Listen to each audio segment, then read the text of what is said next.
Yo, assalamualaikum warahmatullahi wabarakatuh. Balik lagi di FM 91,2 Radio Kota Batik, News interaktif solutif di Halo Kota Batik. Apa kabar ya? Sorenya kabarnya semoga aja sehat selalu ya dan ceria. Ya walaupun langitnya sedikit mendung di Kota Pekalongan, nggak tahu kalau di lingkungan Anda apakah juga ikutan mendung. Tapi setidaknya itu bisa memberikan semangat kita untuk tetap beraktivitas dan pastinya untuk ini nih menyambut hari baru, tahun baru nanti malam ya. Ada agenda yang sudah disiapkan untuk nanti malam? Apa ini yang sudah disiapkan? Nah, silakan ya. Yang mau berbagi boleh bercerita di sini di 0285424474 ataupun melalui WhatsApp di 0855420912 ya. Nah, silakan mungkin Anda saat ini atau nanti malam ya ada agenda apa gitu untuk tahun baru menyambut pergantian tahun? Nah, boleh diceritakan. Nah, berbicara tentang tahun baru pastinya ya ada hal baru, ada hal-hal yang selalu ingin kita capai di tahun nanti, ya tahun 2025. Nah, apa nih resolusi yang sudah Anda bikin? Baik, saya tunggu resolusi dari Anda. Ya, apa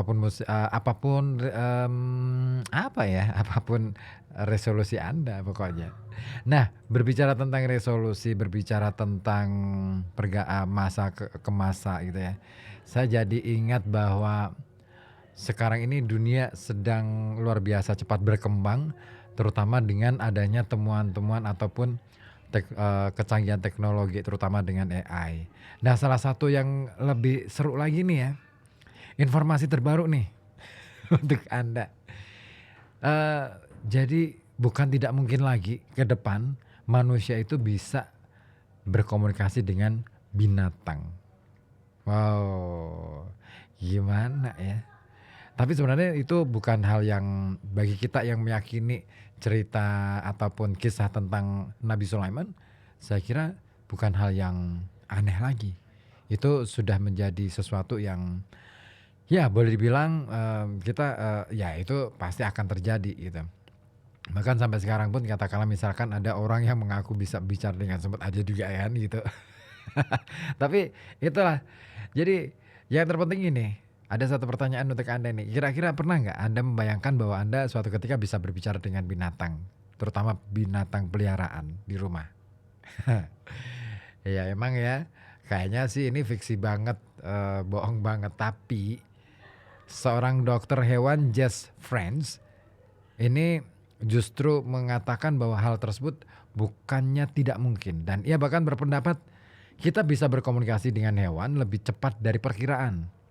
Dan jika memang bisa terwujud, hal tersebut bisa menjadi salah satu kemajuan teknologi terbesar dan paling menarik dalam beberapa dekade mendatang. Nah, seperti dikutip dari Science Focus, eee, pada beberapa bulan yang lalu Friends ini menyebutkan bahwa manusia ini bisa berkomunikasi dengan bantuan kecerdasan buatan atau AI. Yes. Nah, AI ini akan memahami komunikasi hewan dengan lebih baik dari yang kita bisa dengan menggunakan ribuan titik data yang tersedia dan rekaman interaksi hewan selama berjam-jam. Meski kemajuan ini tidak mungkin menerjemahkan apa yang dipikirkan oleh binatang peliharaan kita ke dalam kata-kata manusia, tetapi kemajuan ini mengabaikan kebutuhan akan mediator manusia dan menangkap sinyal yang tidak dapat manusia lihat, serta membuat kita ini cukup memahami hewan peliharaan kita.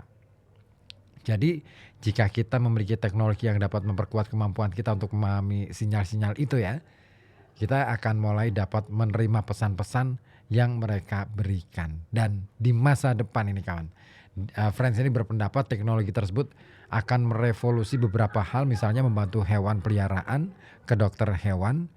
Dan karena kita berevolusi bersama, misalkan anjing misalnya, binatang peliharaan kita, kita akan sudah tahu banyak hal tentang cara mereka berkomunikasi. Canggih ya? Iya sih, tapi sebenarnya tanpa bantuan teknologi sebenarnya sangat mungkin ya, komunikasi itu dijalin sejak lama, apalagi bagi mereka yang sangat memahami, kebiasaan-kebiasaan. Iya memang ya, selama ini komunikasi kita terhadap dengan binatang peliharaan kita tuh biasanya hanya lewat kebiasaan-kebiasaan, membaca kebiasaan-kebiasaan mereka, tetapi kita tidak tahu sebenarnya dia sedang ngerasain apa sih, gitu ya.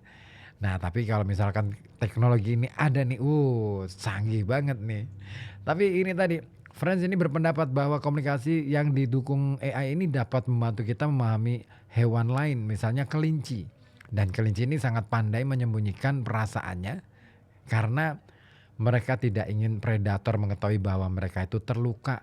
Oh, gitu strateginya kelinci ya. Jadi kemampuan untuk memahami dengan cara yang berbeda apa yang terjadi pada mereka ini mungkin bisa sangat berguna bagi mereka dan juga manusia.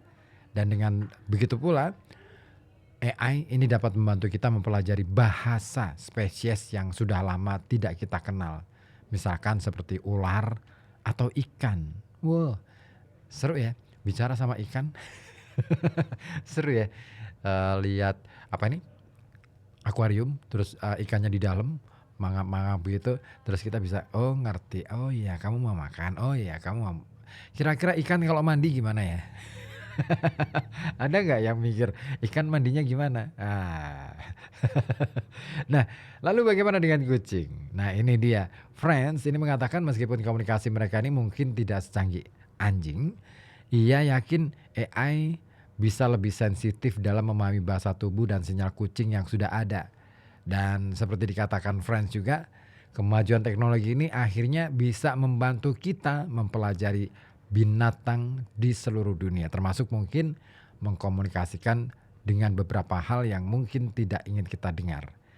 Lalu yang menjadi pertanyaan adalah dapatkah kita membayangkan mendengar langsung cerita dari hewan yang keluarga dan lingkungannya telah dirusak oleh manusia?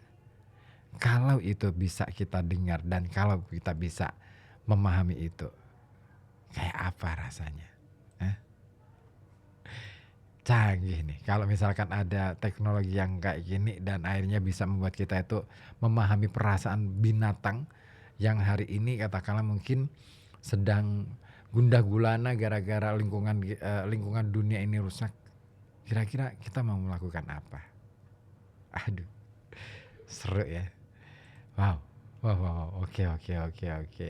Oke, ditunggu atensi Anda ya. Silakan di 02854244474 ataupun melalui WhatsApp di 08554200912. Tapi lepas dari masalah orang kita bisa berkomunikasi dengan binatang atau tidak di kemudian hari, kita perlu berterima kasih ya kepada orang-orang yang sudah menyumbangkan pemikirannya, tenaganya, yang akhirnya dengan berpikirnya itu ya, dengan aktivitas berpikirnya itu, lahirlah atau tercetuslah berbagai ilmu pengetahuan. Salah satunya pengetahuan tentang binatang, zoologi ataupun botani, tentang tanaman.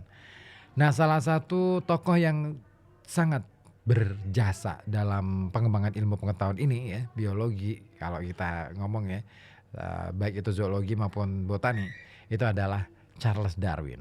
Nah, siapakah dia?